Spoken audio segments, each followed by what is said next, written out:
तुम पहले फ्रेश होकर नीचे आ जाओ, फिर हम दोनों साथ में बैठकर खाना खाते हैं। मैं कुछ भी नहीं खा पाऊंगी अभी मीरान, मुझे बस जल्दी से हॉस्पिटल ले चलो। ठीक है, तुम जल्दी से तैयार हो जाओ, मैं तुम्हारा वेट कर रहा हूँ। अच्छा ठीक है।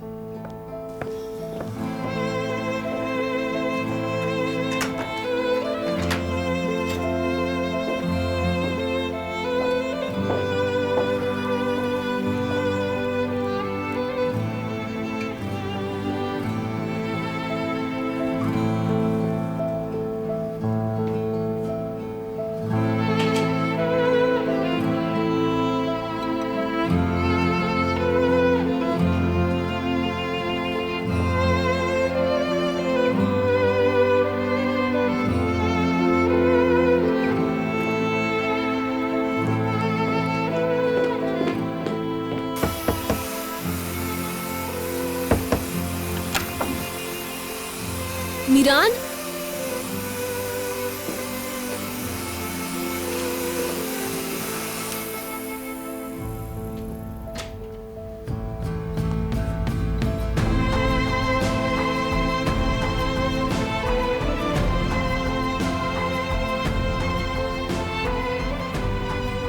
मुझे आवाज आई और लगा जैसे तुम बुला रहे हो।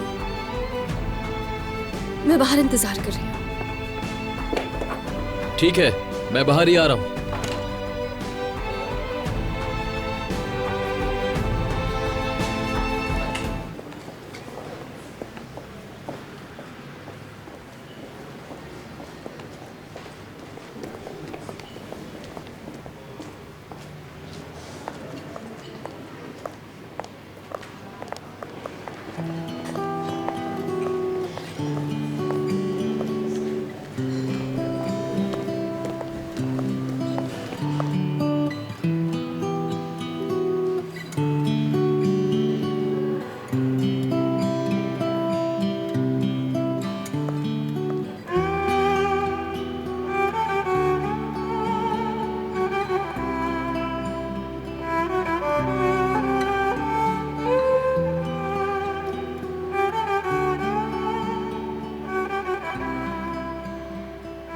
अम्मी,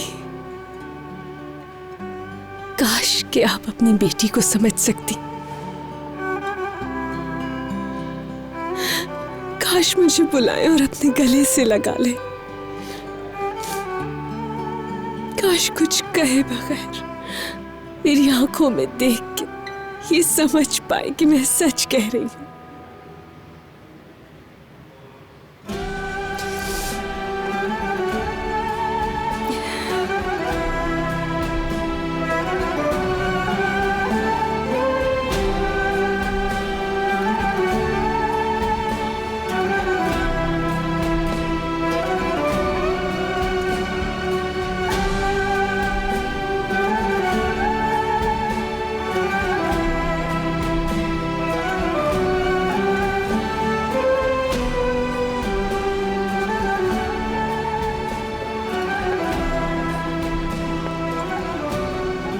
रेयान,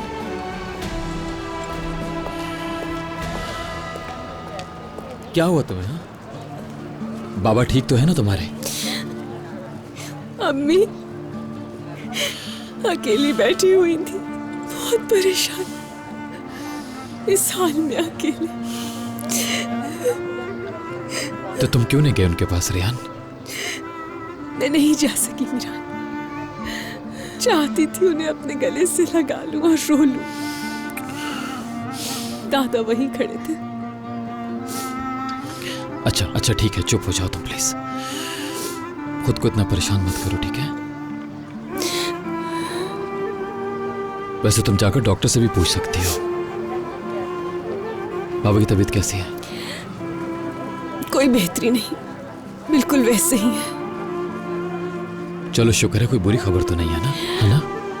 हाँ शुक्र है। शुक्र है। चलो आओ, बैठते हैं, उधर आ जाओ। एक्सक्यूज मी, कैसी हैं आप मिस रेयान? मैं बिल्कुल ठीक हूँ। और आप? जिस रात आपके बाबा का एक्सीडेंट हुआ मैं ड्यूटी पर ही थी। मेरे ख्याल से वो ठीक हो गए होंगे। बहुत शुक्रिया, उम्मीद है जल्दी ठीक हो जाए। इंशाल्लाह जल्द ठीक हो जाएंगे, फिक्र ना करें। हाँ मुझे याद आया, जब हम आपके बाबा को लेकर आ रहे थे तो वो होश में नहीं थे, लेकिन कुछ देर उन्हें होश आया था। वो बार बार किसी खत के बारे में पूछ रहे थे, लेकिन उसके बाद वो फिर बेहोश हो गए। मैंने सोचा आपके लिए ज़रूरी बात होगी, इसलिए आपको बता दिया। एक खत?